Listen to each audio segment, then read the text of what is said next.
మేమైతే Saint Thomas mount చర్చ్‌కైతే వచ్చాము. వెళ్ళాలంటే మాత్రం ఇంక కొండ మీద నుంచయితే వెళ్ళాలి. ఇక్కడ నుంచయితే ఏరోప్లేన్స్ ఎళ్తాయి. ఎయిర్‌పోర్ట్ ఉందని చెప్పైతే చూపిస్తున్నారు. తర్వాతయితే ఇంకా చర్చ్ దగ్గరికైతే రీచ్ అయ్యాము. అక్కడి నుంచయితే కొంచెం నడవాలి పైకి.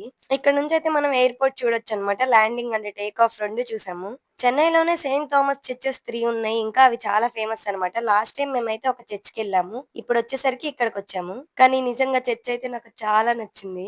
ఇంకా చాలా పీస్‌ఫుల్‌గా అనిపిచ్చింది. కొంచెం సేపయితే మేము ప్రేయర్‌లో కూర్చున్నాము. తర్వాత మంచిగా ప్రేయర్ చేసుకొని ఇంకా చర్చ్ బ్యాక్ సైడ్ అయితే వెళ్ళాము. ఇక్కడ కూడా అంతా చాలా బావుంది. చాలా దగ్గరగా మేమైతే ఏరోప్లేన్ చూసామనమాట. అది కూడా టేక్ ఆఫ్ అయ్యే టైంలో. ఇక్కడ కొన్ని బర్డ్స్ కూడా ఉన్నాయన్నమాట. చాలా క్యూట్‌గా అనిపిచ్చినాయి.